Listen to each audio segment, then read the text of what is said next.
Andoainen.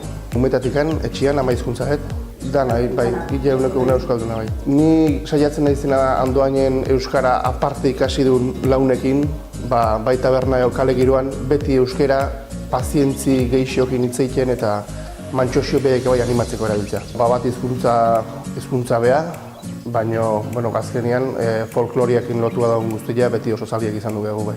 Konpromiso bat hartu behar luekela gutxinez saiakera bat iteko, bai errespetuagatik eta behiek bizidian herrian kulturan parte dalako. Andoain bezalako herri batek euskaldun hiztun asko dauzka, baina uste beste mezi ditula. Eta hortik aurreko esfortzua ja herritar horiekin behar dutela ez guk.